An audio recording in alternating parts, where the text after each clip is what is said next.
Hello and welcome to yet another episode of the Opal Podcast. Joining us today is Chintan Kalra, an acclaimed Indian musician, producer, and director. He co-founded the indie band Parikrama in 1991, serving as the bassist and contributing to its rise as a significant name in the Indian rock music. Over the years, Chintan has been involved in various musical projects, including Kuru Circus in the Orchestra, Think Floyd, Toxic Urban Groove, Delhi Electronica Supply Unit, Sitar plus Mats, and many more. Let's just dive right into his amazing journey. Hi Chintan, welcome to the show. Bro, what's up? Thank you for having me here. It's a real pleasure to have you here. One of the legends that I've actually been inspired as a kid and watch you perform, and I've heard stories. I'm sure you have from all over the place.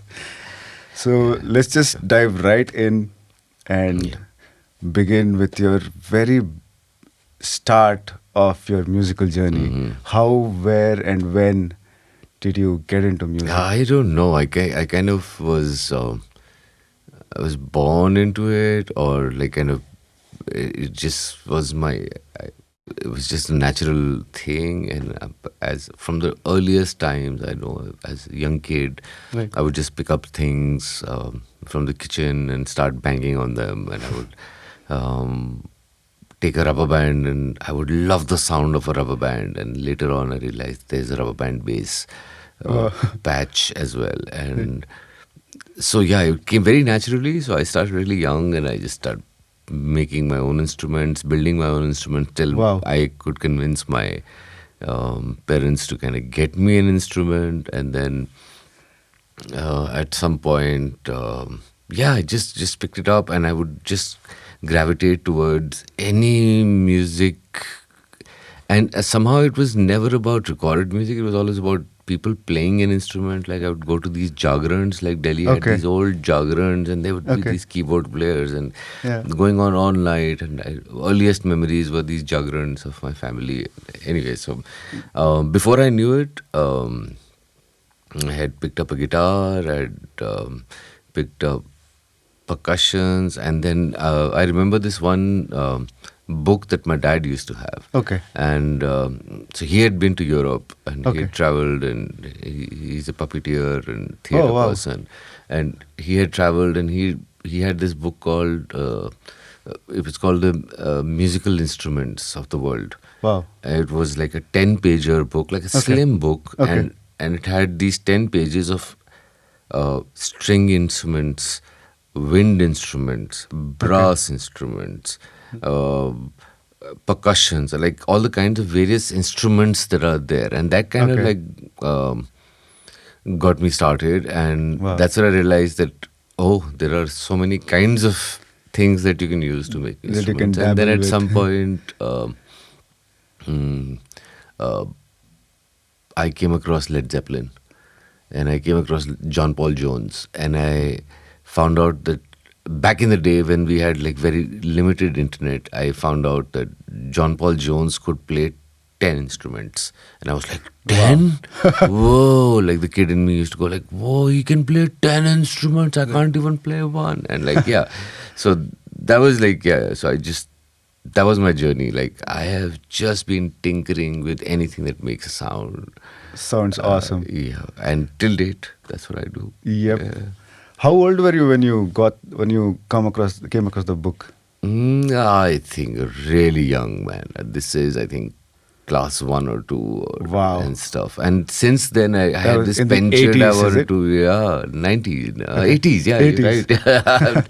90s is when I got out of school. And yeah, the family I was in, and people were exposed, and they had access to all these things. And my dad used to work in television at that time. Okay. So we had recording, we had microphones and recording Wow, okay. systems in our house, and me and my sister would sit and record our songs, and and just, make a stupid song, and we wrote some fucking really stupid songs. and I still remember the lyrics of some of them. Wow. Care to share some of them? Future, future, all we have to think is future, future. This is the kind of songs you were writing Wow. back then.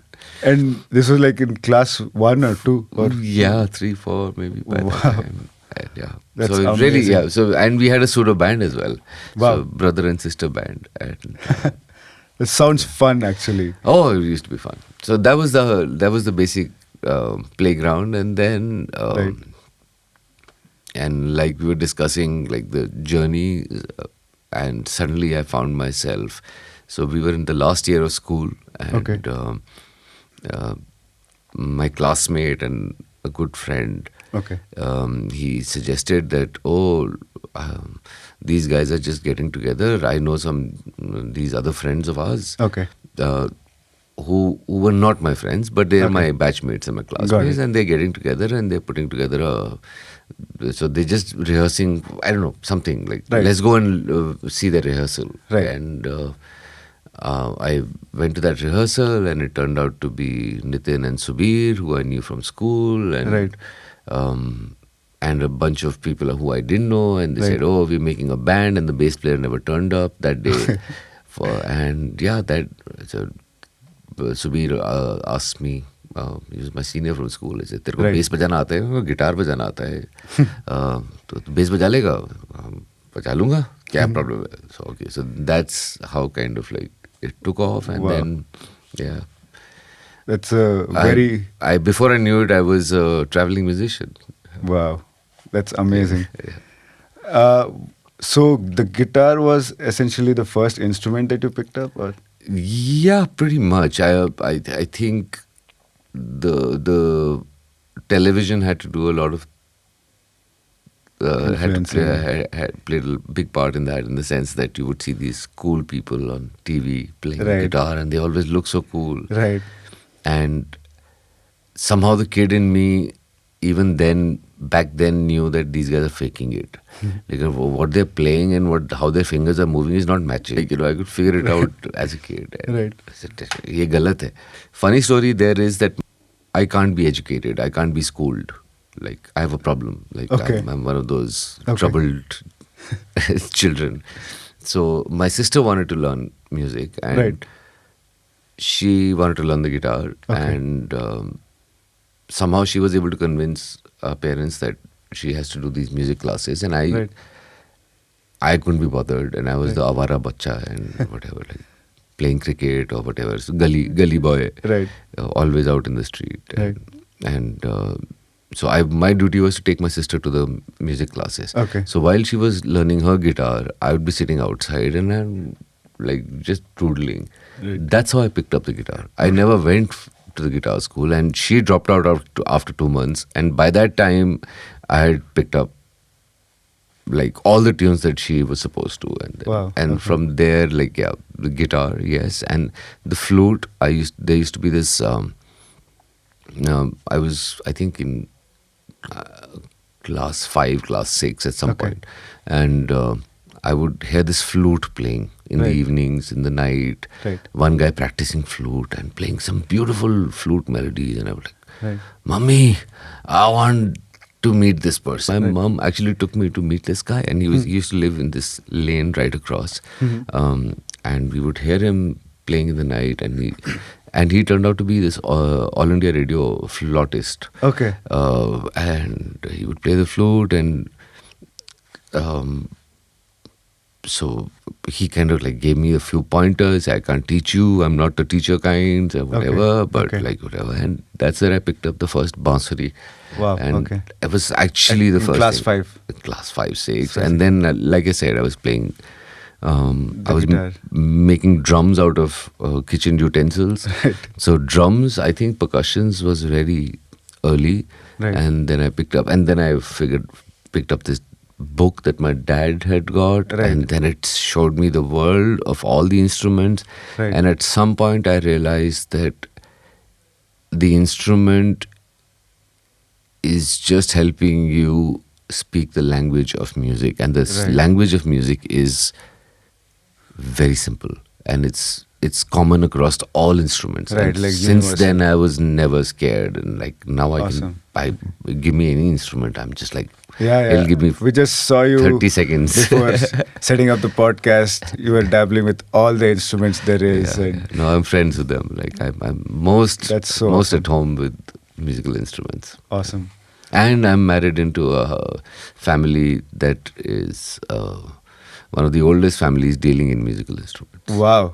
What? That's like a strategical thing. Dave. Yeah, looking Sounds back, like- it was in hindsight, Got it it. was 2020. Okay. Got it. But I never planned it like that. Yeah. Things, whatever is meant to be is meant to be. Yeah. And my musical journey has been, it's kind of like literally surprised me in my life. Like my music has not been a part of my life. My life has been part of kind of like the music that Right. I've done. Literally, it's kind of dictated Right. where I've gone and how I've been and who I've met Right. Right. and always in good ways. Definitely. I'm Yeah. really sure. How was the Delhi music scene when you started out? When we kind of like we got into college and Right. we started gigging, and obviously you look around when you whatever business you get in and whatever profession you get into, you look around and see what's going around. Right. And we lifted our heads to look around, and during that time, early 90s, late 80s, of course, there were some bands that influenced, like we would watch as kids, as teenagers, and we would, so we had 1380, we had Shiva. Right. Of course, although I had very limited exposure at that time. Okay. Because you're a school student, you stay at home. Right. There's nothing on TV. There's nothing on Right, radio. right. This is like the pre-liberalization Right, India. right. So you're living this cocoon. So Right. I remember my first rock concert ever was in SRCC, and Okay. somebody told me, a friend who had an elder brother who was studying in the university. Okay. And he told me, oh, there is this band that has come from the Northeast. So what is the Northeast? The Northeast is the part of India where they make rock and roll music. So, whoa. so there was a metal band. Okay. I'm forgetting the name right now, but Okay. it'll come. Definitely, So and we went to see them at SRCC, and Right. that was my first kind of like introduction to crowd, Like a concert. like and a the concert atmosphere crowd, of- that yeah, right. atmosphere of a Right. few thousand people, Right. young energy, and that sound, and Right. all of that. Anyways, I didn't know. I didn't get it at that time. I just Okay. felt nice. Got it. And then at some point, another school friend said that let's go and watch this concert. These guys are Right. doing a Pink Floyd tribute, and Okay. this was Aquaregia. This one I remember. This was Aquaregia, Okay. and Aquaregia was eventually, later I realized, Yeah. was Saibal, KK, Okay. Subir, Okay. Kitty, Okay. and all of these guys. I'm like, if anybody's listening who knows these guys, Right. already knows Saibal is Orange Street. Right. KK is KK, the KK. Right. Kitty is Euphoria, and Right. like all these stalwarts. Subir, of course. I mean, Yeah. and these guys were playing, and we were still in school, and I saw that concert, and it was like, whoa, this is something that needs to be done. And that's the first time I kind of like, they were doing that Pink Floyd, The Wall, and then quickly came back home and worked out those parts on the delay pedal and getting the timing right and trying to get it right. And yeah, so, and that's how it's kind of just started, like at the end of, and before we knew it, we were already In the Delhi scene. playing music, and I guess we were doing something crazy, right? Or I don't know. Most definitely you guys were. Like the word was around, and like it hit all us young kids who were exposed to you guys on stage, and we had the same awe. Yeah, like, yeah, yeah. So we kind of like the way we got awed, and we just passed on the infectious energy on, and that's another thing we realized about music. It's so one part of music is when you play for yourself, Right. and you can sit and doodle at home, Right. and you're like enjoying yourself. Right. But we were not those musicians. Right. We were the musicians who like to go and poke you and want to go and put it in your face. And the Right. more we see you have fun, the more we enjoy what we are doing. So Right. Got it. that's where we kind of like realize that we're like the performer bunch. Got it. We are not the studio musicians who are Yeah. like, and invariably would have these face-offs and awkward situations with our peers where they would say like, "Oh, you're not even a musician. You can't even play that scale." And we're like, "Man, but I can make a crowd jump higher than," and you'd have know that the feeling yeah, like that. it's see and then like kind of like the entertainment business kind of took on, and like before you know it, life happens to you. Definitely. What were your earliest inspirations? Definitely, I think the earliest was Michael Jackson, and I mean the big guy. Like, of course, you get to hear the popular names first, Right. Right. and you start from there, and then you start getting into the niches, Right, and diving then deep. the cult people Right. come out, and then Pink Floyd, Led Zeppelin, Deep Purple, and Right. the classic, the rock and roll side of it, and then kind of like as life goes on, then realizing, oh, there is much more deeper than that. There's the Right. Claptons, there's Stevie Ray Vaughns, and then The blues, the jazz. the blues, then you go into the jazz, the Weather Report, the stalwarts, or like people who are like, and then you kind of go into your instrument, and like Right. for me, being a multi-instrumentalist, like drummers, bass players, guitar players, Right. singers. So from Mr. Big to, and then you kind of start discovering obscure stuff that you have Right. that only musicians would know Correct. of, or would listen to, like a Jeff Healey or a, Right. Buckley or Jeff Buckley. So yeah, it's just been like, and the good part about music, and I think for most musicians is like you don't learn from books, you learn from other musicians and other people, Right. and your peers and Right. people who you meet, and they kind of Correct. like make you listen to a song, and then Correct.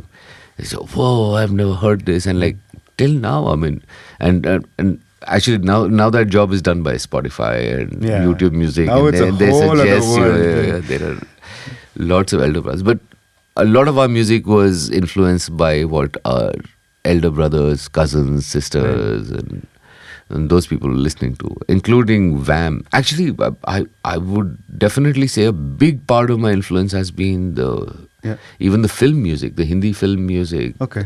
Although I was very picky and Right. choosy as a kid, like it's Right. like literally like I don't want to eat this, I don't want to eat that. Like Right. all kids are Definitely, picky, and yeah. I was like Yeah. very picky. I don't want to listen to this. I don't want to listen to this. You play Right. this music, I'm going to get out of the room. Right, Like, I right, would right, leave the right. room. Like, so yeah, some music was banned. Right. But yeah, Kishore Da, Mukesh. I was not a big Kishore fan till much later. Right. But Mukesh, Saigal, my dad used to love the ghazals, Jagjit Singh, and all of that music. And even so my family comes from the Punjab side of, Right.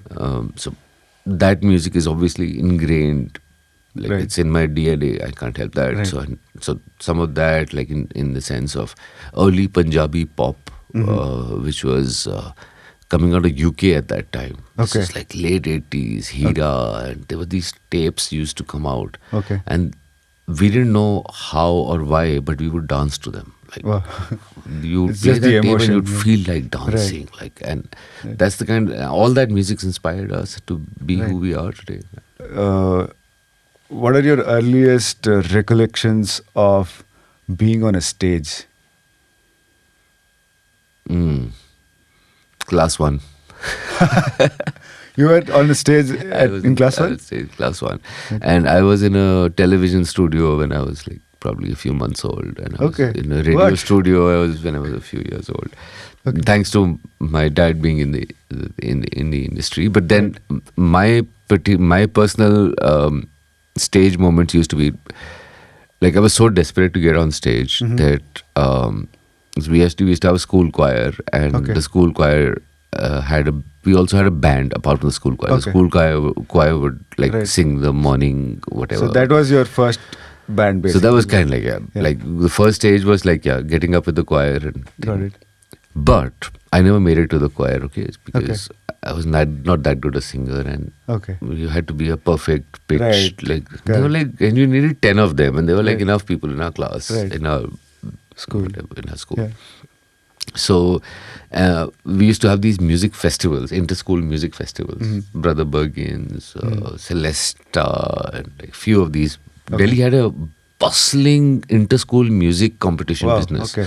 Back in the 80s. 80s, 70s, 80s, and these were institutions, and we used to literally, it was like the sport, like winning the sports, whatever shield of that thing, and we had beats, and different schools had their own festivals, and they would invite people, and so this used to be the thing that we used to look forward to, more than the choir. And of course the choir was an obvious selection, but you also needed musicians, you needed guitar players, you needed drummers, you needed whatever.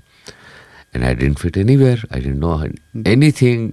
I could play everything at home, but I could not go and express myself. So I invented an instrument back in school. So I invented a percussion instrument using a chair and a hairbrush. Where I would go like shak shak shak shak shak shak, like it's called a kabasa probably. Right. So I did you know that about kabasa back then? No. No, I didn't know. You just figured out there was no internet then, right? Exactly. There was no internet. There was no quick answers. Correct. Everything had to come to you. You had to wait 5 years for this knowledge to come to you. It came in good time. Right.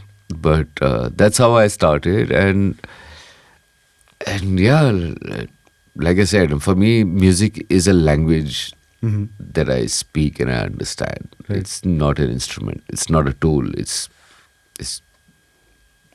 just very simple language that I very easily understand. So how you express yourself. Yeah. Amazing. So post school, and then post school. How was the journey as a performer? It was a blur. The biggest blur of my life. That is. Before I knew it was 20 years, and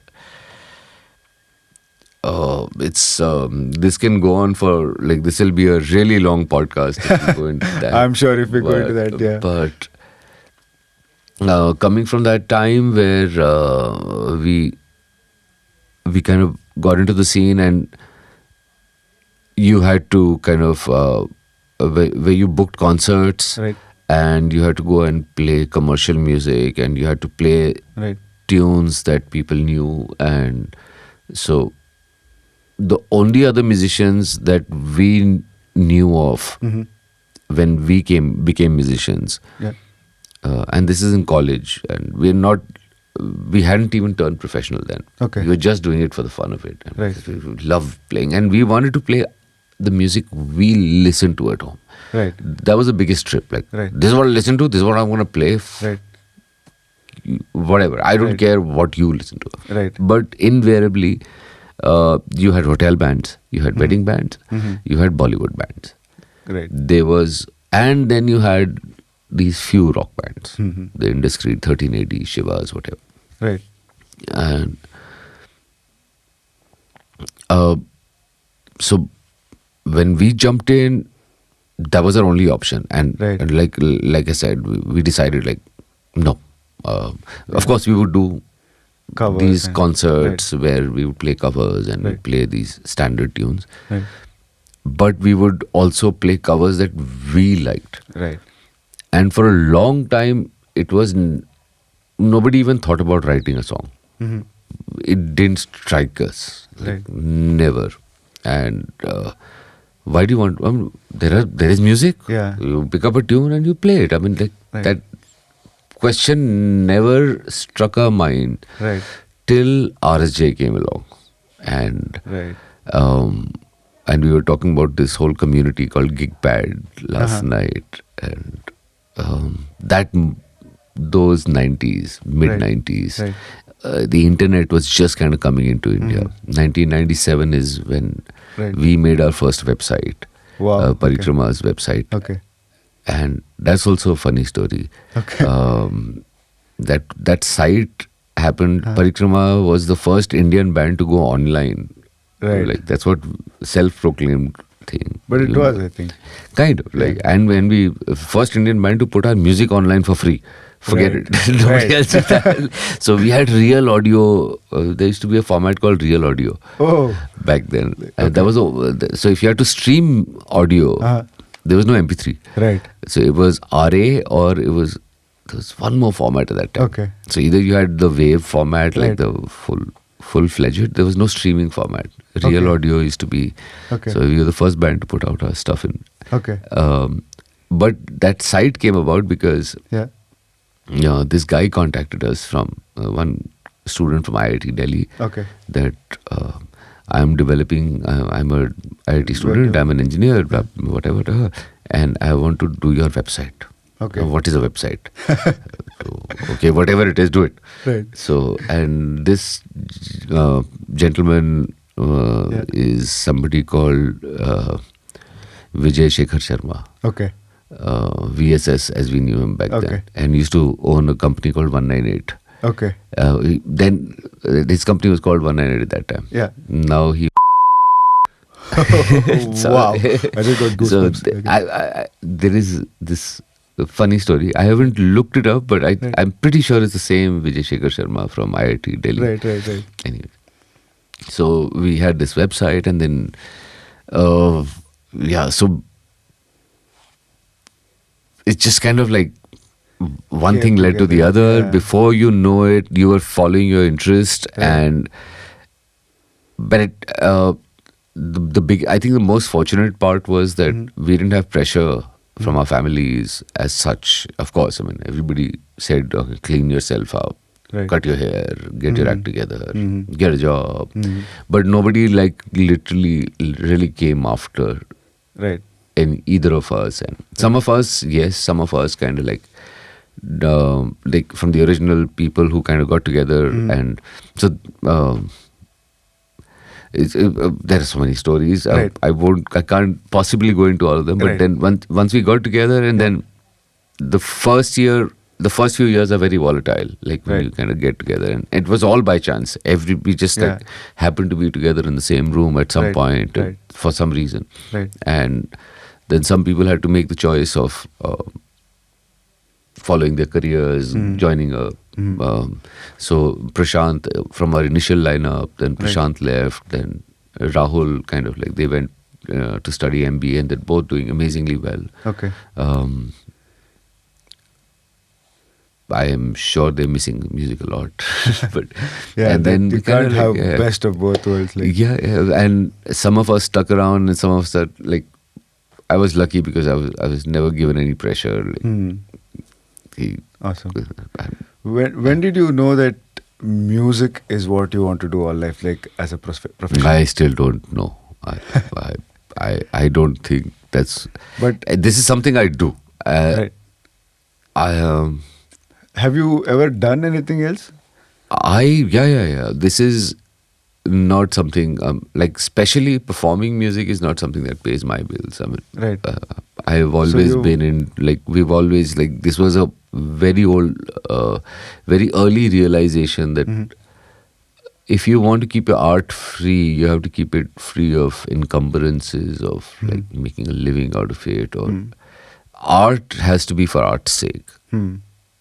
If it becomes a profession, you can teach music as a profession, you can record music as a profession, but you can't be in a band as a profession. I mean, as people, we kind of like Right. Especially as- back in those days. back in those days, and these are the kind of people who got together, where it wasn't about like, okay, this is the career, this is an expression, this is what we do on the side. So all of us had our day jobs, and we would Right. keep Oh, this. so you've dabbled in the 9 to 5 as well.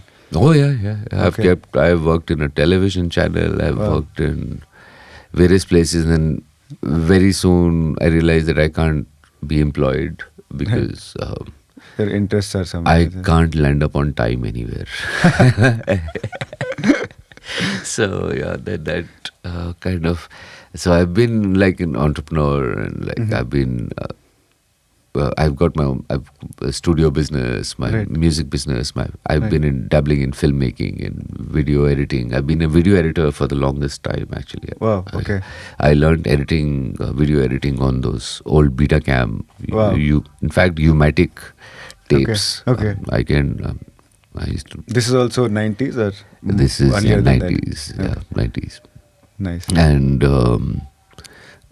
of course, then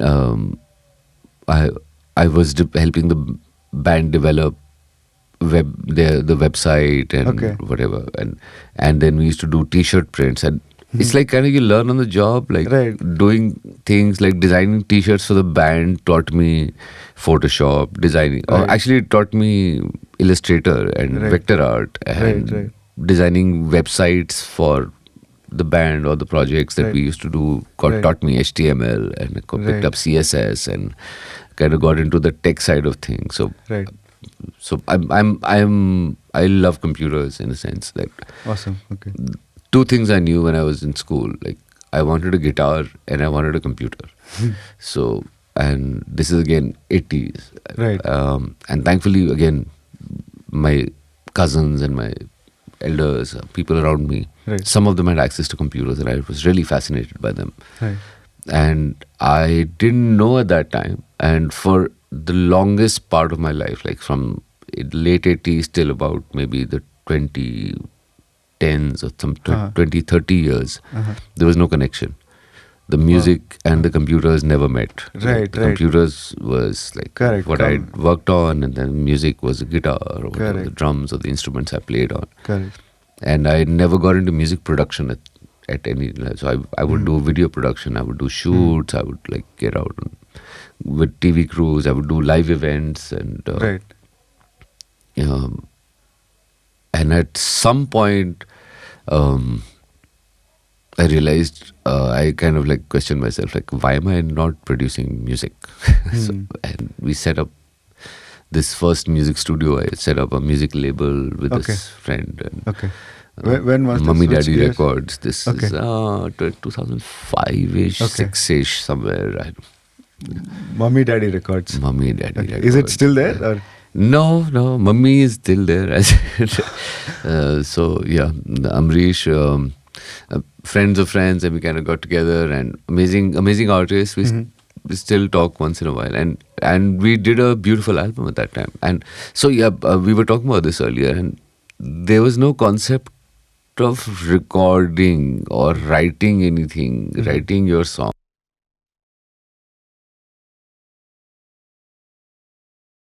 Kind of taught us, okay, you need to have your own songs and that kind of thing. So that started around the mid 90s, where we said like, okay, you're a musician, fine, you can play tunes, yes, you can rock any audience, yes, you can play the blues, you can play the ghazal, you can play the sad song, you can play the happy song, Yeah. but people are not going to remember you for Right. how well you sang a Kishore song or Right. a Michael Jackson song. Correct. So people are going to remember you for your tunes, and that was one transition where, and that transition took a long time, at least for me, because I used to be really good friends with Amit Sehgal, Okay. and the RSJ crew, and Right. RSJ used to be one of the most critical platforms of for us, in the sense that Right. they would always promote original music, and like, we were doing what came easy, and not producing enough originals, and while other people were, and then RSJ came up with that GIR compilation, and that forced us to record one song. Then they did another GR compilation, the first us.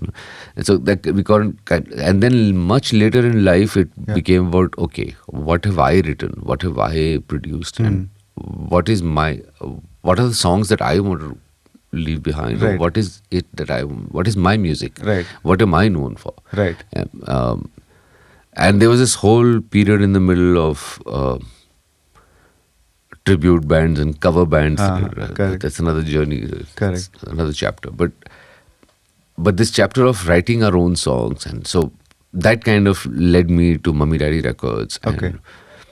saying, okay, now we spent enough time out on the thing. And also, and this is just about the beginning of the internet, streaming.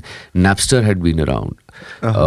Piracy had already started. Music was available, but till now to release music, to make music was like it's like literally like me thinking about, I'm going to be a movie star. Like, how do you go being a movie star? Like, who makes you a movie star? First, you have to go to Bombay, you have to go into a films, whatever. Like, there's a whole process. So that's how the music scene was. I want to be a pop star.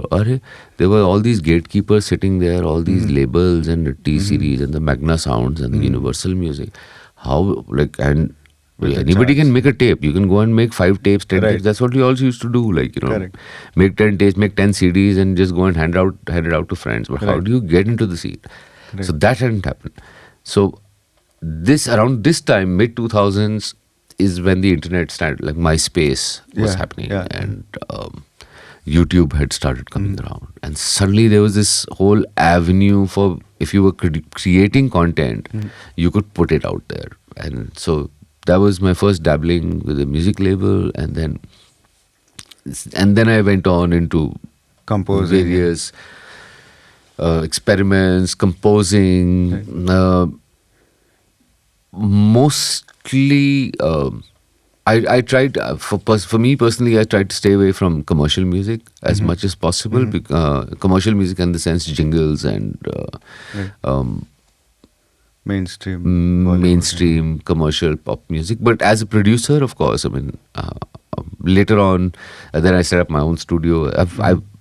I had the good fortune of experimenting and trying to build 3 or 4 studios over my life. So I learned a lot, and then about the music business as well. And, Right. So the Mummy Daddy Records was the first. Mummy studio Daddy that you Records set was the up. first foray, and we're still proud of the music we put out there. Is it still out there? Yeah, I don't know. So that album was released with Times Music. It was on a CD. So this was just predating the digital distribution thing and Spotify. And just before that period, 2 or 3 years. Right. But at some point, I'm going to find those masters and I'm Yes, going to put them you out. must. And there's Papon on it, there is Randolph on it, and all experimenting, and medieval pandits, Gaurav and Tapan on it. There's like a bunch of people, like all our friends, legends. we pulled in all our favors and made this epic record. Amazing. You must find it. Oh, yeah, of course. Especially, at least for the sake of this podcast. Yeah. No, there's so much material. Like, the bulk of my work has actually been done in the pre-digital, pre-internet era. Right. So a lot of it And is I think like that is just when you were like driven the most and at the. you were on your own. Like, you had no social.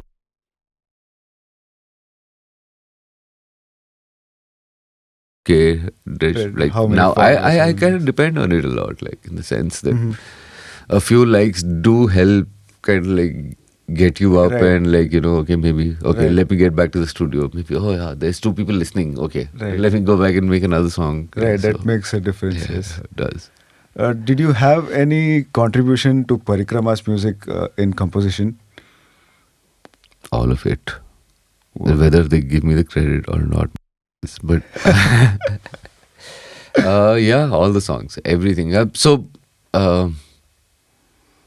that's another thing I miss from the 80s and the 90s is when and also especially in Parikrama, somebody would come up with an idea, but the whole band would sit together and make it. Right. And this would happen over a few sessions. Right. It would never happen. And because there was no recording, because there were no computers, and we didn't have like this quick, like plug in your guitar and record your scratch. Right. You had to wait. You had to wait for your band members to come. Oh, I have an idea. Right. And you didn't even have your phones to record a Correct. note. Correct. So this is all in your head, and you're waiting for the next rehearsal. You have an idea, you have a riff, you've come up with a riff on the guitar, and you're waiting 2 days, 3 days. Rehearsal kab hoga? And rehearsal jab hoga, so, oh guys, I have a new idea. Listen to this riff. Right. Fuck all riff. Fuck off. And like, reject it.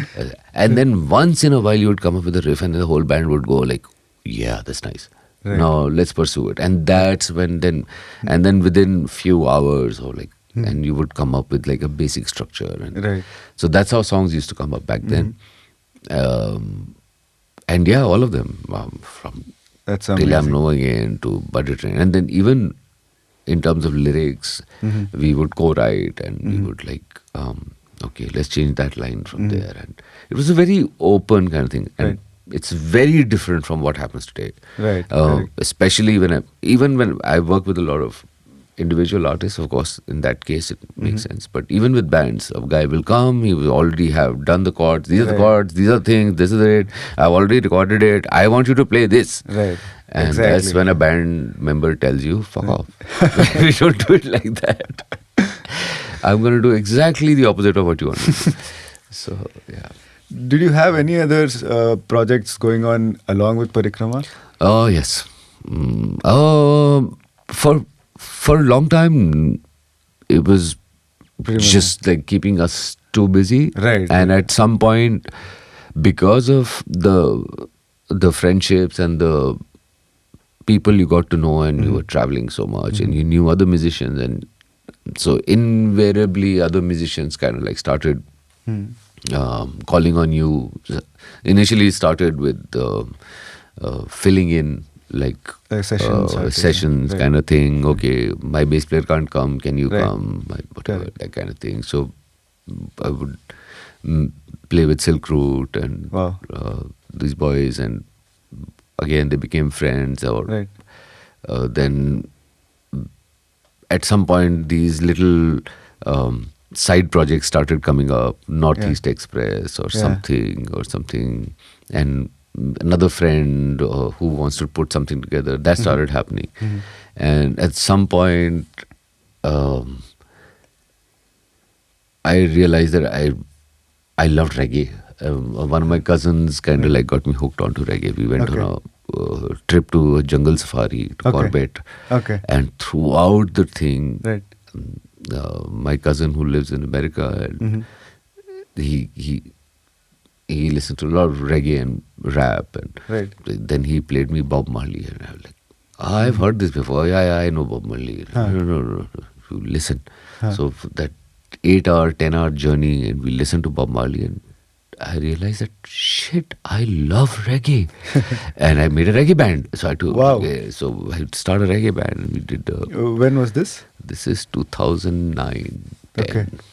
So we made a Awesome. band called the Live Band, which eventually went on to be called the Mob Marley. And Okay. Mob Marley, and from the Mob Marley it became just the Mob. Okay. And we have a few songs online as well. Wow. SoundCloud. I'm going to put them. I'm going to release them as well. I'm going to Okay. put them on Spotify, YouTube, Spotify, whatever. Right. I'm going to distribute them. But yeah, stuff that we recorded back then, and I want to take that show out on the road as well, because that's Right. like an amazing bunch of musicians, and they're all like we're all in touch, and Fascinating. we Please so, think of Opal Art when you do. Oh yes, yeah. Would yeah. love So to that, manage and the then we had another chance kind of project where we kind of put where I came across these friends who had a white collar rock band. What is that? Exactly.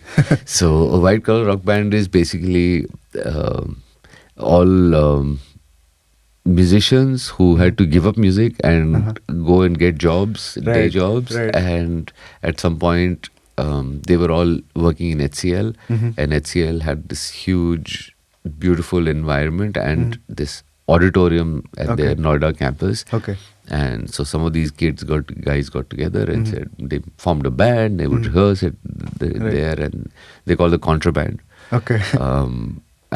So I happened to know Krishnan, the vocalist, and through common friends, and then we got together. I was producing them, and eventually I joined the band, and then I brought in a couple of other musicians, and then we made an album called Currency. Okay. It's out there, Contraband, Currency by Contraband. Okay. On YouTube. Oh Spotify. yeah, it's been distributed, so it's Awesome. all over the digital platforms. Contraband. Contraband.in. Okay. And Check it out. So that was one, and Bob Marley, and then I did a bunch of tribute concerts, and then I have another really interesting project, which is like world Sufi music. Wow. With of course my favorite drummer in the world, Dilip Ramachandran, from Parikrama days and from my college days. He roped me in for this project. Valentine Shipley, stalwart of our scene, my senior from school, he passed away a couple of years ago. He kind of like put this act together, and we're kind of like taking it forward now as Lahore. Okay. That's another project. Awesome. And Is it online? Yes, yes. On YouTube, Spotify. We haven't released stuff, but we did a bunch of recordings with MTV, and Right. we've done some live shows, but Right. it's been tough because we're all based out of different cities. Right. Again, like the Kuru Circus, it's Right. I have a lot of pending I'm sure. work in I'm my sure studio. you have Yeah. like terabytes of stuff just waiting yeah. for you to Yeah. put it out. And there. and okay, there is sitar mats, and like you Right. mentioned, Toxic Urban Groove, and Right. yeah, I've been I love collaborating, I love experimenting, and that's what I've been doing. So since I was in Parikrama around, I think it started kind of with I think my first mushroom trip Okay. in Kodaikanal. Okay. And since then, it just kind of like opened up this one window that was closed in my head, in the sense that I used to kind of like identify myself, my personality with the music I did. And then I realized that at some point on some mushrooms, one little mushroom came and told me like, no, brother. It kind of like opened my eyes and my mind to all the music that's happening in the world. And at some point, I was introduced to noise. When was that? So this also happened mid 2000s at some point. Again, the Delhi, the crazy Delhi scene. Bombay takes the credit for all the commercial music that comes out of India. Production. Down south, Bangalore takes the credit for maybe the metal that comes out of India, and like we have the Chennai best and metal Kochi. bands. But Delhi has been the fertile ground and the breeding ground for so much experimentation, and it is Delhi has little pockets. So most people who talk about Delhi would only talk about a small part of Delhi, but Delhi is huge. People who were born there, who come from there, would know. Right. The North Delhi is very different from South Delhi. The East Delhi is completely different. And then we have these little suburbs of Delhi, the Noidas, the Gurgaons, the Faridabads. Right. It's an insane potpourri of people who have traveled the world, who have come, who are exposed, and they all want that in that city. And Right. although right now it's probably the I don't know. I don't think Delhi is as culturally vibrant as it used to be, or maybe I don't spend enough time out on the street anymore. But these experiments have been happening, and we've been seeing them. Like Right.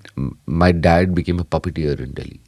Right. Like he was able to do explore that, and Awesome. and similarly for us, At some point, I came across some people who were experimenting with noise. Or like they invited me for this concert or something, and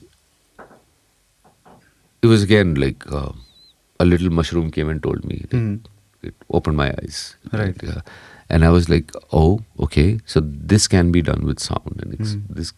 And around that time is the time when I met Ari. In fact, incidentally, Ari and Jayaprakash. Ari Jayaprakash, and I got exposed to the Kuru Chronicles, the book, that the graphic novel that he had been working on, and I saw the book, the Kuru Genesis, Right. and that noise and that. So what is noise? Or let me even, like, for me it was like, what is music? Music is essentially curated noise. Any sound is curated noise, and if you kind of like go back into the science of it, or any sound is just what differentiates any sound from noise is the fact that it's either periodic or rhythmic or curated or with a particular pitch or a timbre. Right.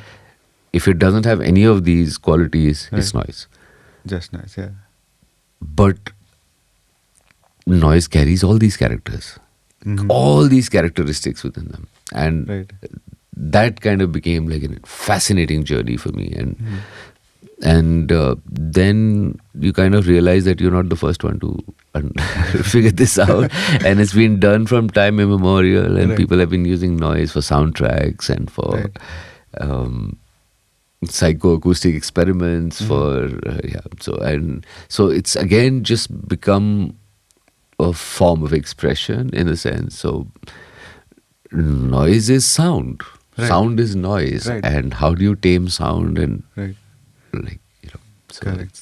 What is so speaking of Kuru Circus and orchestra, so from what I know, it's not just about the music, it's about the art form on a Foremost. whole, and it's like a theatrical journey. That what would you want the audience to expect when they are on this journey? Just be open-minded and just hang in there, and we will help you travel. Right. So when I came across Ari's art, like we were talking about it the other day, and I met Ari at a music festival, where he was displaying his art, and music was no topic at that time. So I just like happened. I was like walking across and at a music festival, and I saw this guy's drawings, and I was like, whoa! And both me and my friends and my wife, we were all there, and like, whoa! This is something. I've never seen anything like this, and we kind of got talking, and a few weeks later or something, that's how I kind of got introduced to Ari Jayaprakash, and a few weeks later, a common friend and who was managing them at that time, and Ari had just started out their band at that time, and he said that we have this graphic novel and we are trying to do this band that plays around this graphic novel and this art thing, and then it sounds a little cliched, but it sounds cliched to me because I've been saying it too loud, too often. But it was like, so we have this graphic novel and we want this concert to be a soundtrack to this graphic novel, and interpret all these stories and these characters, and there are all these chapters of this book, and each track is based on one of these chapters. So the whole story was very inviting. It was just like an open challenge. And the way I kind of like saw these guys initially, and this was a traditional setup, like drummer, bass player, guitar player, but doing something very different from what you would normally expect from a band to be doing, Right. that kind of thing. So yeah, from there we just that kind of it just got me very greedy and excited. Okay, And- this is a new Right. palette. This is a new Right. challenge. This is a new experiment. We Right. must do this. Right. So then we kind of started and that's how we met. And I kind of just landed up on stage and we were jamming and I think I played the flute or something for the first thing. And there was already a band. There was no like. So Ari asked me like, would you? Yeah. Ari had met me earlier at some point. He was a Right. photographer and Right. he had shot some pictures and Right.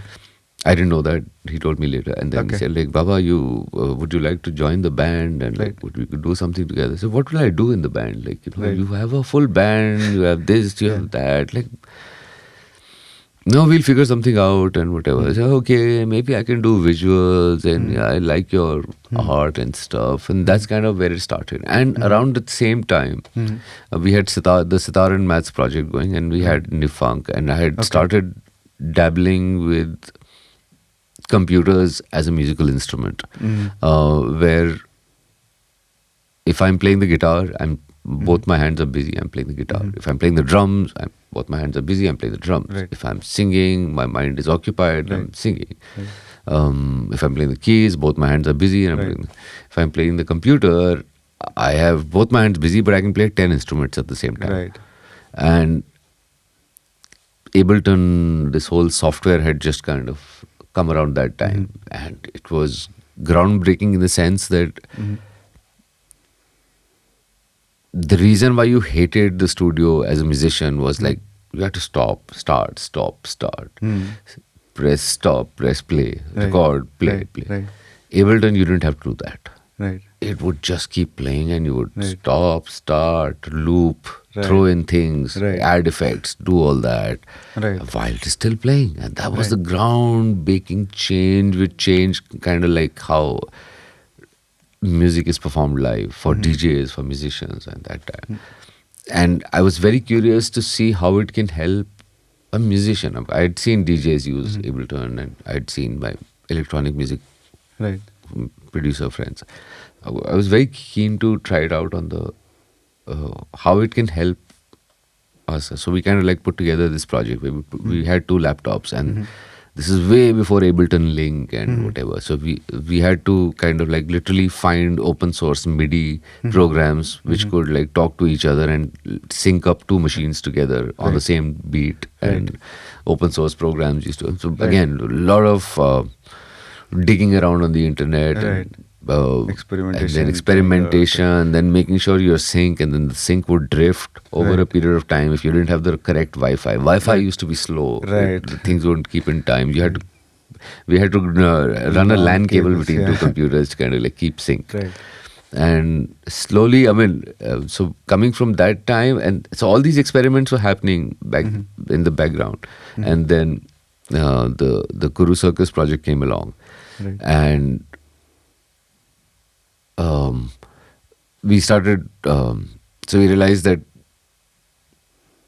we need content, of course. We need to Right. put some music out there. So we Right. started recording shit. Right. So we would get into the studio like this and Right. we would get everybody in, record them, record those parts.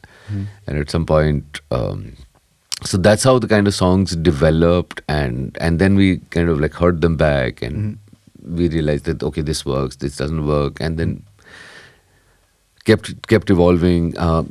But at the same time, there's always been this one script which has kind of helped. The reason why no matter how much we experiment and no matter how much boundaries we break and no matter how far we go and we can always come back to this basic script, which is the Kuru Chronicles, the story. Right. So that kind of gives us like The base yeah, for it gives us the base, the foundation to Right. kind of like come back to. It's always like Right. it's kind of like the sum in Right. music. Like Right. you always come back to the root note. Right. No matter where you go, no matter what scale you play, you Right. can always come back to the root note and like rest. And Right.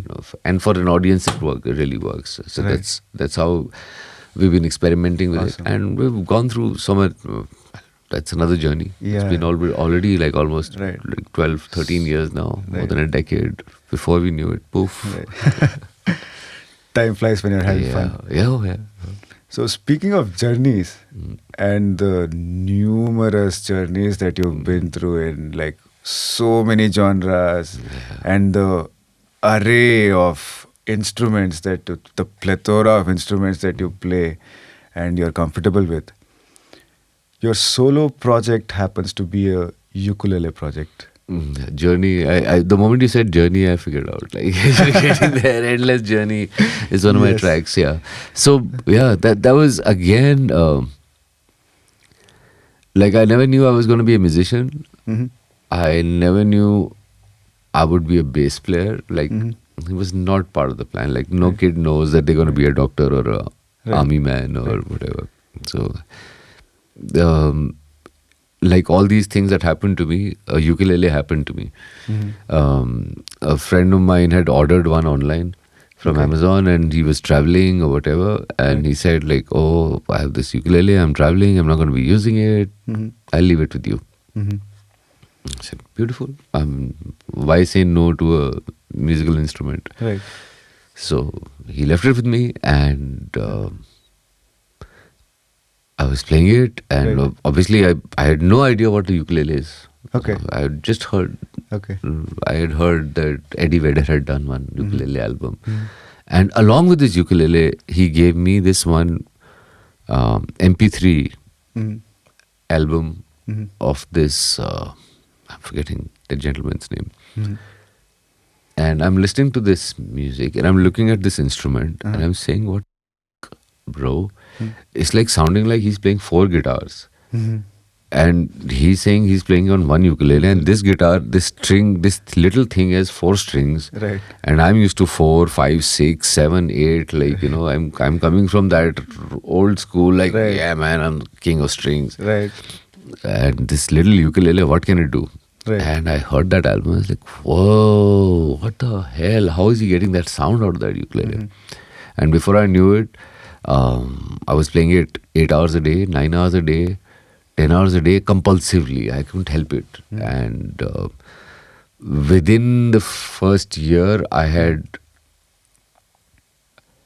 was playing it all the time. I was playing it in the car. I was carrying it when I was traveling. I used to go for work meetings with the ukulele. Like I would just like any time I get, I would just like twiddle on it and that kind of like thing. And within a year and a half, I realized, and at some point, because I was traveling with it, and I had that tune in my that sound in my head where the ukulele was sounding like not 4 strings. This is not 4 strings. This can't be 4 strings. So I had that thing in my head of this can't be 4 strings.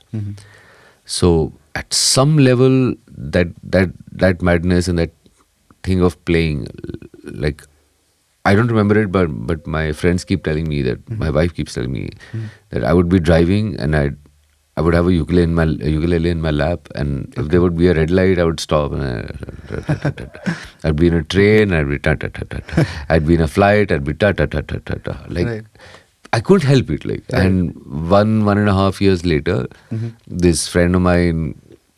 So I eventually had to give that ukulele back, and that ukulele went away. But before that ukulele went back, another friend of mine got me another ukulele. Okay. And this one is the current instrument I have. It's called Oba. It's a beautiful instrument. And It's a nylon string ukulele. nylon. ukuleles are Mostly they kind of like. And the funny thing is that while I was working out figuring out how the ukulele plays and how the tuning is and what is the thing, I realized that it's very close to the guitar. The first thing I realized, it's actually, if you put a capo on the guitar on the 5th fret, that's where the ukulele is tuned. okay. The top 4 strings. Okay. So that's the G, C, E, A. That's where it comes from, except that the G is 1 octave up. Okay. And while working out the ukulele and just studying about it and reading the chord charts and everything, it kind of like opened up, unraveled so many musical theory concepts that I was just not able to grasp all these years. And the ukulele just like made it so simple. Like I tried to learn theory on guitar, I tried to learn theory on keyboard, I tried to learn theory on bass. I got some of it, but these modes, business, and some shade, and it all just came together. And within a year and a half, I had some, because I was playing it all the time, and I was playing it wherever, and I always travel with some kind of recording gear with me, and I always have a sound recorder or a camera or something around me.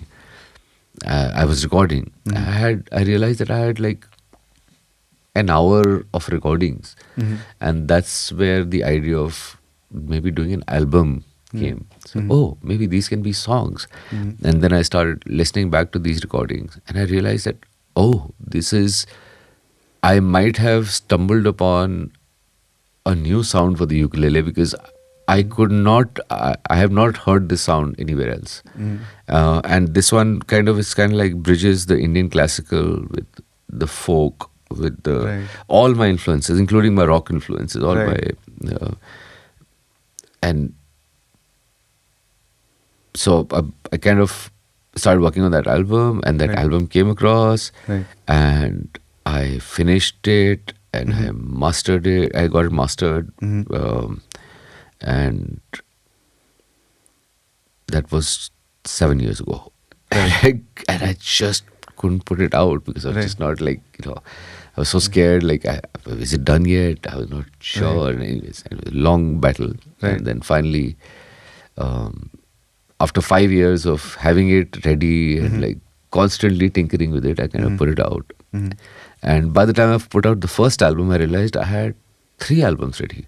Wow. Because I had more recordings. Because I'd been constantly playing. And so yeah, the ukulele is my it's my personal best friend these days. And Awesome. And I've been recording these tunes, and they're very exploratory in the sense of not only in terms of scales, in terms of the musicality of it, the styles that I'm using, but even the sounds that the ukulele. So you must please listen to the album. I'm just about to put out the second one, and the third one will be, I'll be working on the next. The second one I'm done with. Awesome. I'm ready with all the edits and everything. So the first album is called Endless Strum. Yes. It's available on all the platforms. Yeah. And the second Please album go check it out. Second album was supposed to be called Endless Strum Volume 2. Okay. But now it's called Ukulele Listen. Okay. Right. So now that's going to be the second album. Yeah. Right. So that's going to be the brand name going further, because you got to listen to this. Right. And I've also tried to experiment with other instruments and putting in other layers and stuff. But invariably, I love the sound of the ukulele on its own. Right. So I'm trying to be very pure to that, and and I don't know about. I think I'm very sure that I know that this is what it does to me. But the sound of the ukulele is up. It eases my soul. It gives me peace. Whether I'm listening to it, whether I'm playing it, and if you listen to this instrument, I mean, this is something that will lift your soul. I mean, no matter. Definitely. It's the character of the instrument. It just got me like.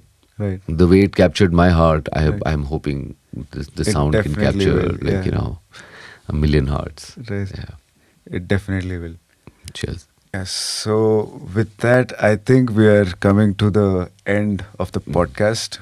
Unfortunately, we only have this this you have duration to of sit time. and edit it also. No, that is easy. We had a very nice session. But yeah, unfortunately, this is the end of the podcast. I could just sit here with you and endlessly keep. No, we got to do talking. this. Now you have to come back to my podcast. Yeah, definitely. So- That would be an honor. And it is an honor to have you with us here, all the way from Delhi to Mysore in the studio. Thank you very much for coming. And your journey just I need not say anything. Like the legacy that you're left behind is Thank you. Thank you, Pranav, for speaks for itself. giving me this space to kind of like It's express. an absolute honor. Cheers.